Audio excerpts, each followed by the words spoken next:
Señores ministros de la Corte, señores gobernadores, señores diputados y senadores nacionales, presidentes y dignatarios extranjeros, argentinos. Hoy comienza una nueva era en Argentina. Hoy damos por terminada una larga y triste historia de decadencia y declive y comenzamos el camino de la reconstrucción de nuestro país.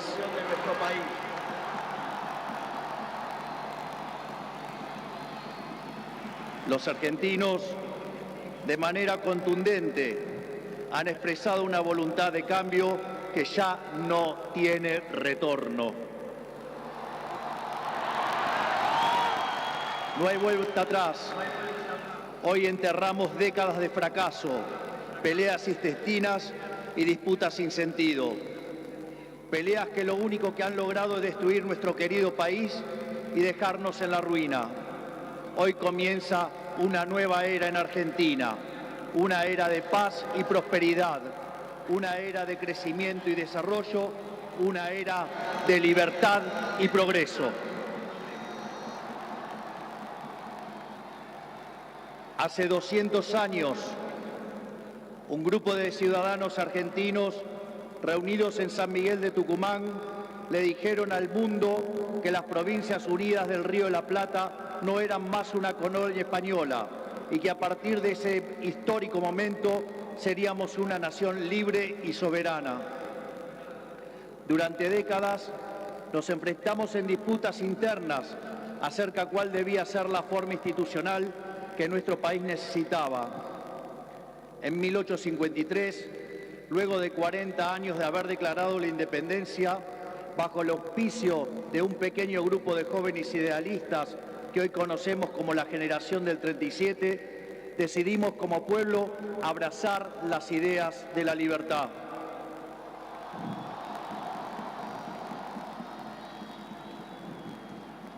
Así, se sancionó una constitución liberal con el objetivo de asegurar los beneficios de la libertad para nosotros, para nuestra posteridad y para todos los hombres del mundo que quieran habitar el suelo argentino. Lo que vino después de la sanción de esa constitución de fuerte raigambre liberal fue la expansión económica más impresionante de nuestra historia. De ser un país de bárbaros enfrascados en una guerra sin cuartel, pasamos a ser la primer potencia mundial. Para principios del siglo XX éramos el faro de luz de Occidente. Nuestras costas recibían con brazos abiertos a millones de inmigrantes que se escapaban de una Europa devastada en búsqueda de un horizonte de progreso. Lamentablemente, nuestra dirigencia decidió abandonar el modelo que nos había hecho rico y abrazaron las ideas empobrecedoras del colectivismo.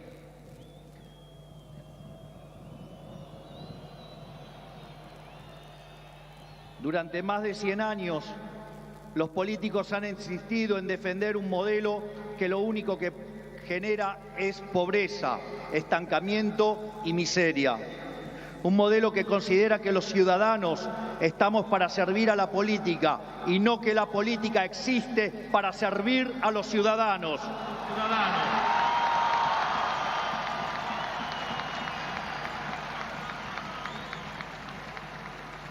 Un modelo que considera que la tarea de un político es dirigir la vida de los individuos en todos los ámbitos y esferas posibles.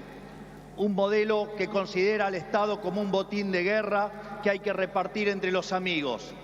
Señores, ese modelo ha fracasado.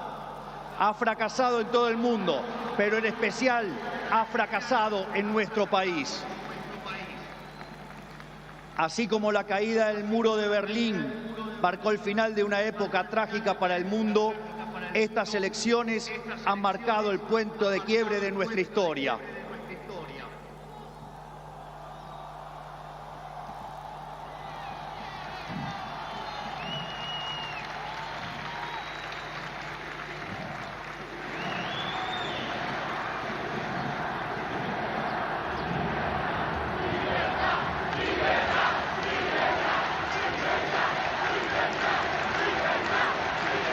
En estos días, mucho se ha hablado de la herencia que vamos a recibir. Dejen que sea muy claro en esto. Ningún gobierno ha recibido una herencia peor que la que estamos recibiendo nosotros.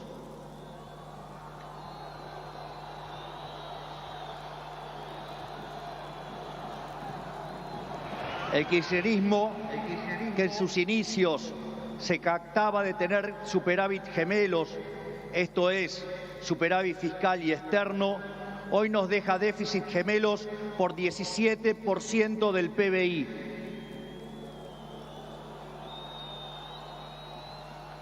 A su vez, de esos 17 puntos del PBI, 15 corresponden al déficit consolidado entre el Tesoro y el Banco Central. Por lo tanto, no existe solución viable en la que se evite atacar al déficit fiscal. Al mismo tiempo, de esos 15 puntos de déficit fiscal, 5 corresponden al Tesoro Nacional y 10 al Banco Central, por lo que la solución implica, por un lado, un ajuste fiscal en el sector público nacional de 5 puntos del PBI, que a diferencia del pasado, caerá casi totalmente sobre el Estado y no sobre el sector privado.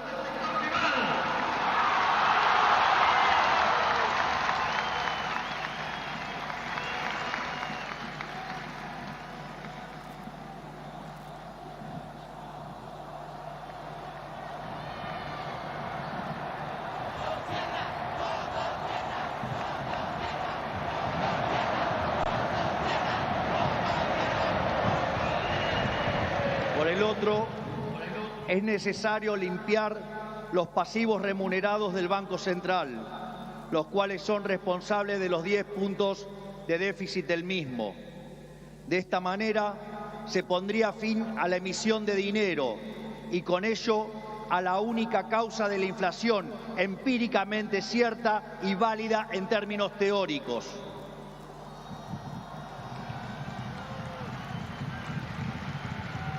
Sin embargo, dado que la política monetaria actúa con un rezago que oscila entre 18 a 24 meses, aun cuando hoy dejemos de emitir dinero, seguiremos pagando los costos del desmadre monetario del gobierno saliente. Haber emitido por 20 puntos del PBI, como se hizo en el gobierno saliente, no es gratis. Lo vamos a pagar en inflación. A su vez, el cepo cambiario, otra herencia de este gobierno,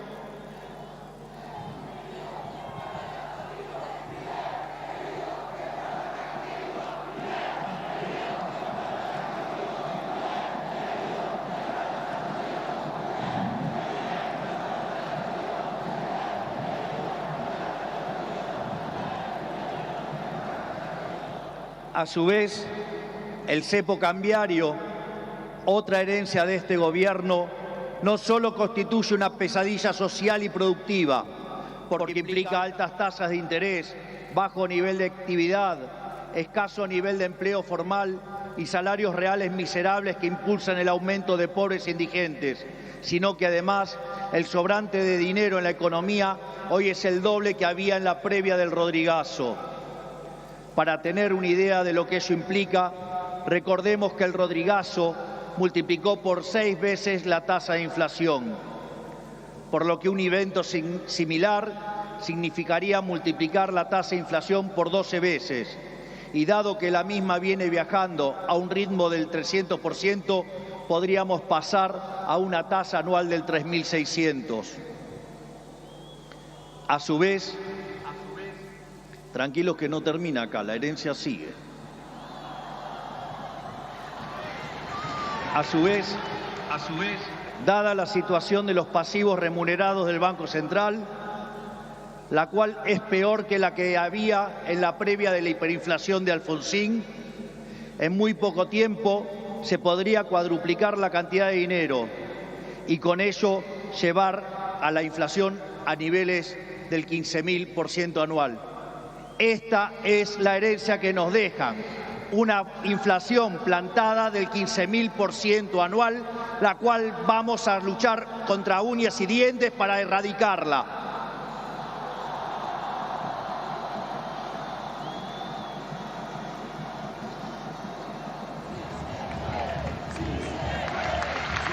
Es más, este número, que parece un disparate, quiero que sepan que implica una inflación del 52% mensual, mientras que hoy mismo ya viaja a un ritmo, de acuerdo a estimaciones privadas, que oscilan entre el 20 y el 40% mensual para los meses entre diciembre y febrero.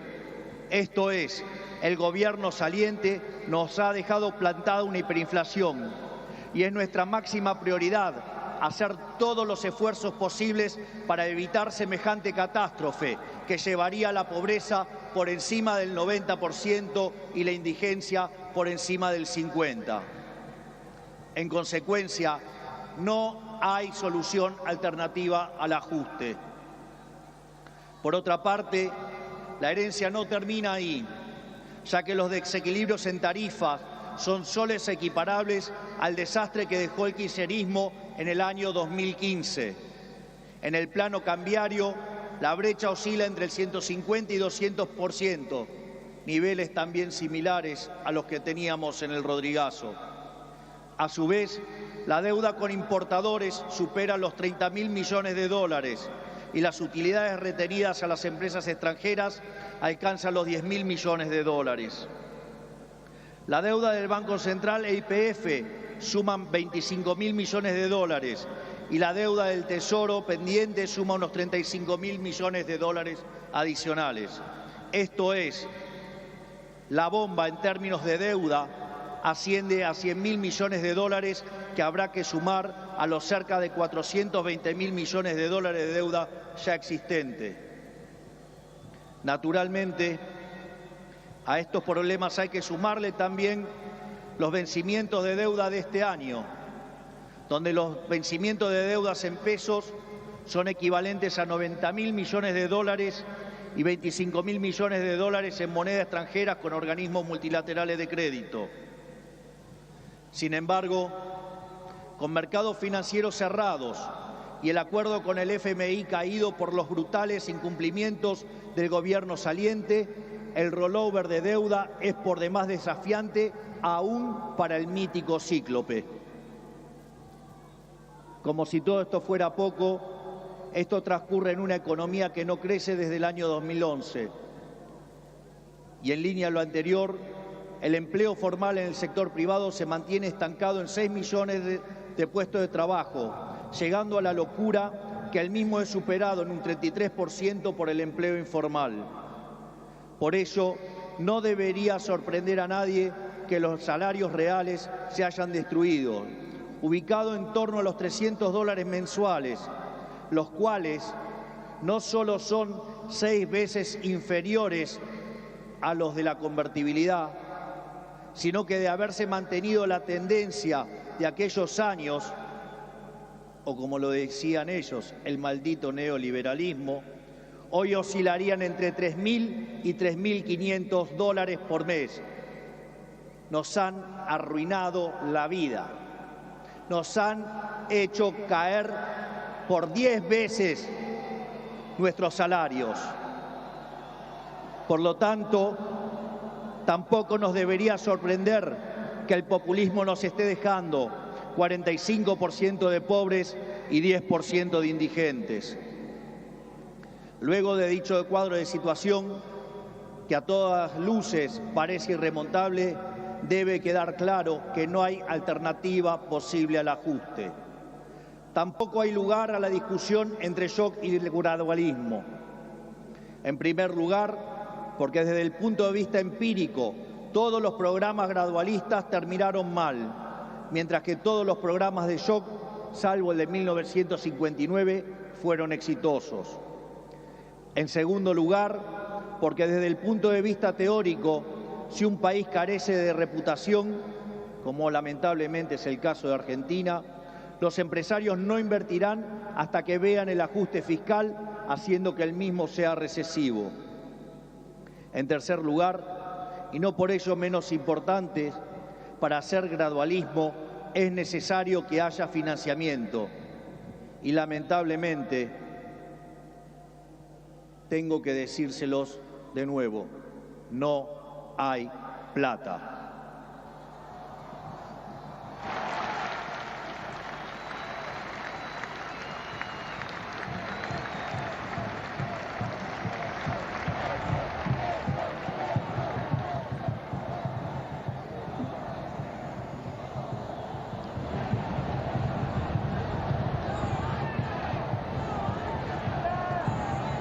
Por ende, la conclusión es que no hay alternativa al ajuste y no hay alternativa al shock.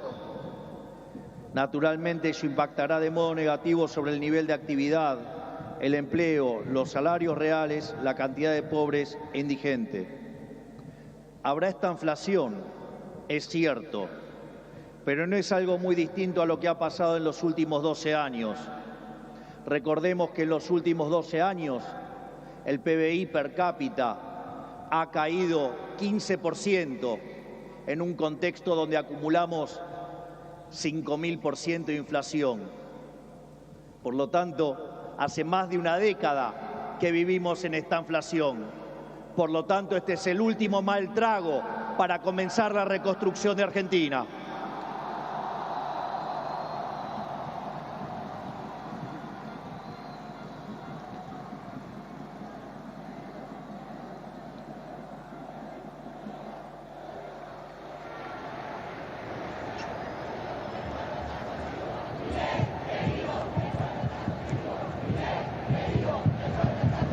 A su vez, luego del reacomodamiento macro que vamos a impulsar, el cual será menos doloroso cuanto mayor sea la caída del riesgo país y cuanto mejor sea nuestra contención desde el Ministerio de Capital Humano, la situación comenzará a mejorar. Esto es, habrá luz al final del camino.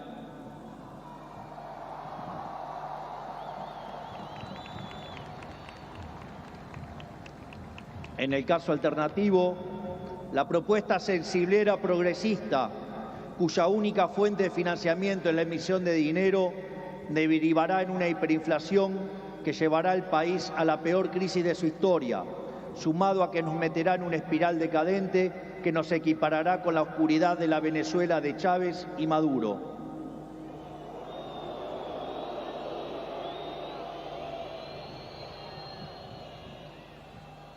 Por lo tanto, luego de semejante cuadro de situación, no pueden quedar dudas que la única oposición posible es el ajuste, un ajuste ordenado y que caiga con toda su fuerza sobre el Estado y no sobre el sector privado.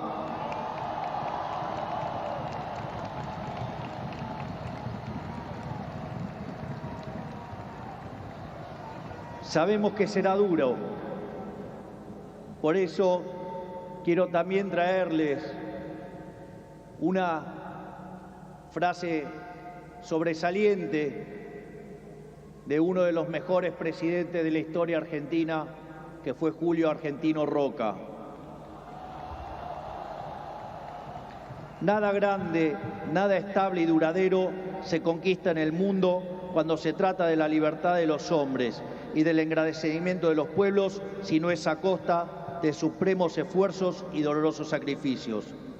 Pero nuestros desafíos no terminan solamente en el plano económico. El nivel de deterioro de nuestro país es tal que abarca todas las esferas de la vida en comunidad. En materia de seguridad, Argentina se ha convertido en un baño de sangre. Los delincuentes caminan libres mientras los argentinos de bien se encierran tras las rejas. El narcotráfico se apoderó lentamente de nuestras calles, a punto tal que una de las ciudades más importantes de nuestro país ha sido secuestrada por los narcos y la violencia. Nuestras fuerzas de seguridad han sido humilladas y maltratadas durante décadas. Han sido abandonados por una clase política que le ha dado la espalda a quienes nos cuidan. La anomia es tal que solo el 3% de los delitos son condenados. Se acabó con el siga-siga de los delincuentes.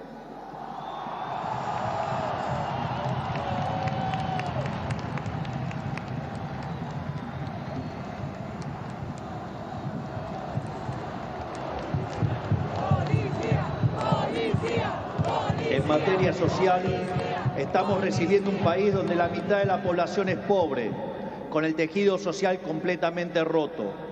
Más de 20 millones de argentinos no pueden vivir una vida digna porque son presos de un sistema que lo único que genera es más pobreza. Como dice el gran Jesús Huerta de Soto, los planes contra la pobreza generan más pobreza. La única forma de salir de la pobreza es con más libertad.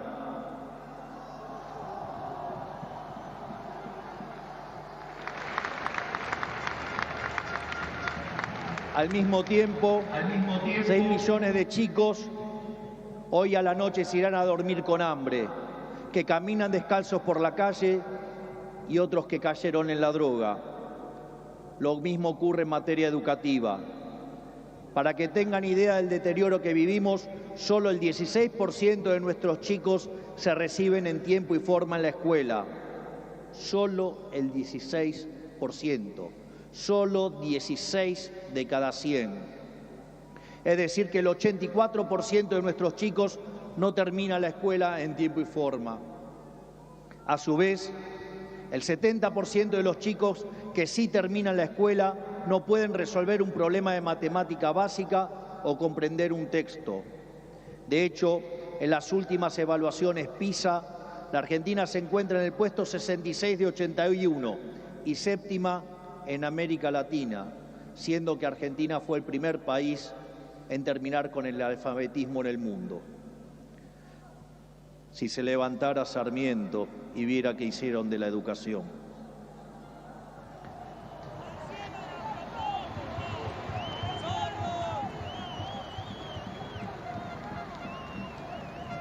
En materia de salud, el sistema se encuentra completamente colapsado. Los hospitales están destruidos, los médicos cobran miseria y los argentinos no tienen acceso a salud básica. Tan es así que durante la pandemia, si los argentinos hubiéramos hecho las cosas como la media de los países del mundo, hubiéramos tenido 30.000 muertos. Pero gracias al Estado Te Cuida y su ineficiencia, 130.000 argentinos perdieron la vida.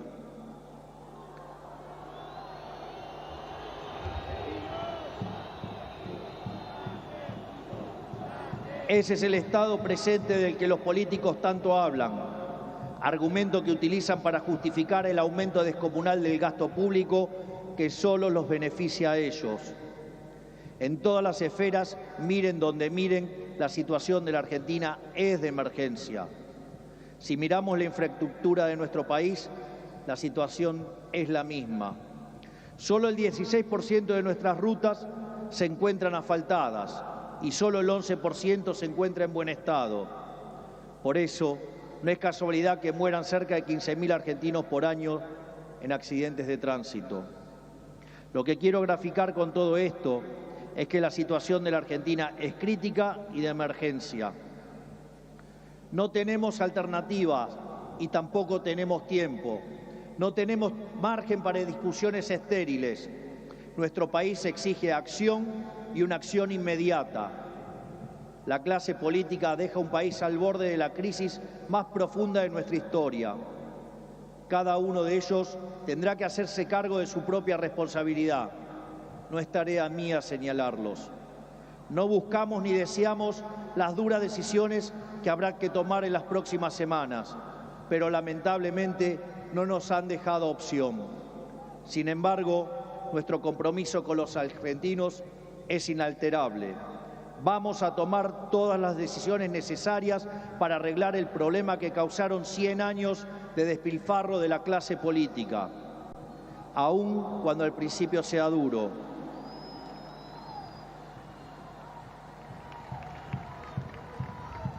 Sabemos que de corto plazo la situación empeorará, pero luego veremos los frutos de nuestro esfuerzo, habiendo creado las bases de un crecimiento sólido y sostenible en el tiempo. También sabemos que no todo está perdido. Los desafíos que tenemos son enormes, pero también lo es nuestra capacidad para superarlos.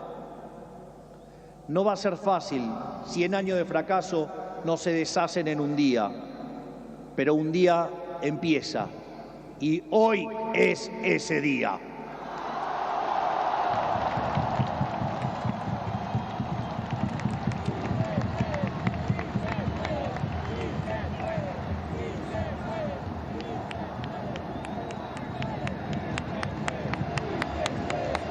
Hoy empezamos a desandar el camino de la decadencia y comenzamos a transitar el camino de la prosperidad. Tenemos todos para ser el país que siempre soñamos. Tenemos los recursos, tenemos la gente, tenemos la creatividad y, mucho más importante, tenemos la resiliencia para salir adelante. Hoy volvemos a abrazar las ideas de la libertad, esas ideas que se resumen en la definición del liberalismo de nuestro máximo prócer de las ideas de la libertad, el profesor Alberto Venegas Lynch, hijo, que dice: el liberalismo es el respeto irrestricto del proyecto de vida del prójimo, basado en el principio de no agresión, en defensa del derecho a la vida, a la libertad y a la propiedad, cuyas instituciones fundamentales son la propiedad privada, los mercados libres de intervención estatal, la libre competencia, la división del trabajo y la cooperación social. En esa frase de 57 palabras está resumida la esencia del nuevo contrato social que eligieron los argentinos.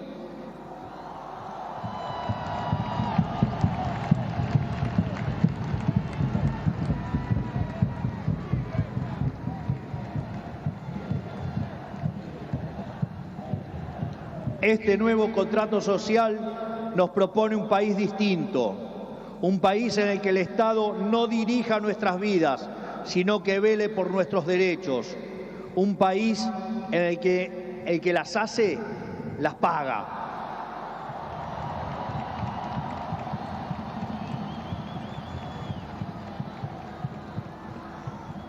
Un país en el que quien corta la calle violando los derechos de sus conciudadanos no recibe la asistencia de la sociedad. Puesto en nuestros términos, el que corta no cobra.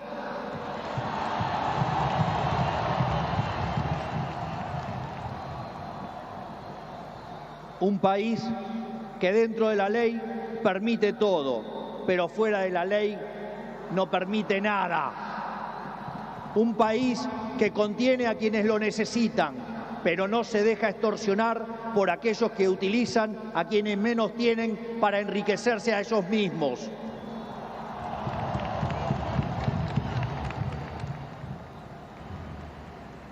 En cuanto a la clase política argentina, quiero decirles que no venimos a perseguir a nadie, no venimos a saldar viejas vendetas, ni a discutir espacio de poder.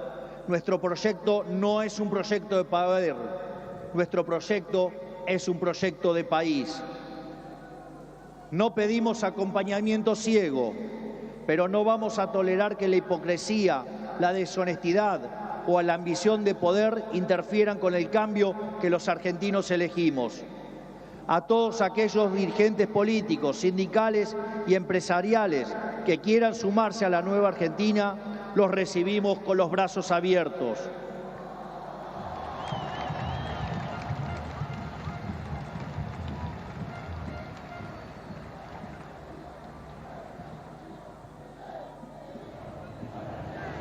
Así, no importa de dónde venga, no importan qué hayan hecho antes, lo único que importa es hacia dónde quieren ir.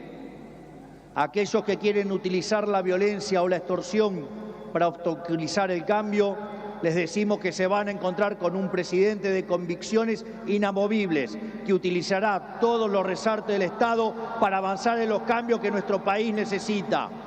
No vamos a claudicar, no vamos a retroceder, no nos vamos a rendir. Vamos a avanzar con los cambios que el país necesita, porque estamos seguros que abrazar las ideas de la libertad es la única manera en la que podremos salir del pozo en el que nos han metido.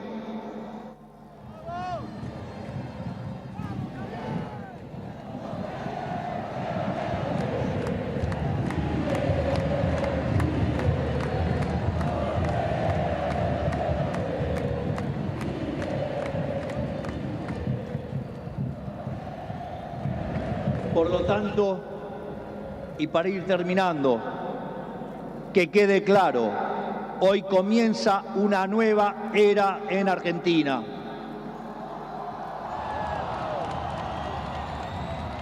El desafío que tenemos por delante es titánico, pero la verdadera fortaleza de un pueblo se mide en cómo enfrenta los desafíos cuando se presentan. Y cada vez que creemos que nuestra capacidad para superar esos desafíos ha sido alcanzada, miramos al cielo y recordamos que esa capacidad bien podría ser ilimitada. El desafío es enorme, pero lo afrontaremos con convicción, trabajaremos sin descanso y llegaremos a destino. No es casualidad que esta inauguración presidencial ocurra durante la fiesta de Hanukkah, la fiesta de la luz, ya que la misma celebra la verdadera esencia de la libertad. La guerra de los macabeos es el símbolo del triunfo de los débiles por sobre los poderosos, de los pocos por sobre los muchos, de la luz por sobre la oscuridad y sobre todas las cosas, de la verdad por sobre la mentira. Porque ustedes saben que prefiero decirles una verdad incómoda antes que una mentira confortable.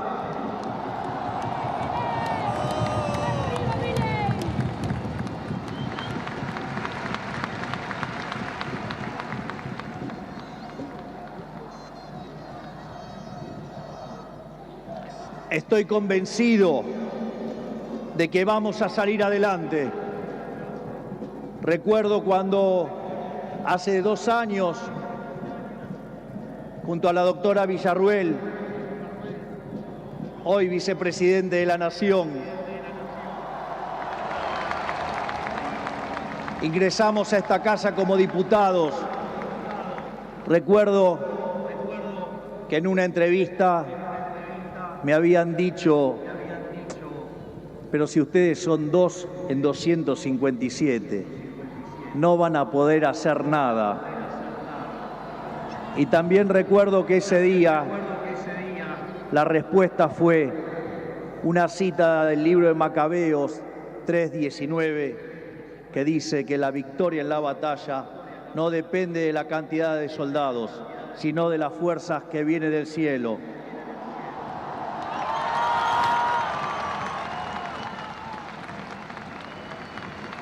Por lo tanto, Dios bendiga a los argentinos y que las fuerzas del cielo nos acompañen en este desafío. Muchas gracias. Será difícil, pero lo vamos a lograr. ¡Viva la libertad, carajo! ¡Viva la libertad, carajo! ¡Viva la libertad, carajo! Conforme a ponerse de pie que vamos a salir. Por el artículo 75 de la ley 26.522 hasta aquí.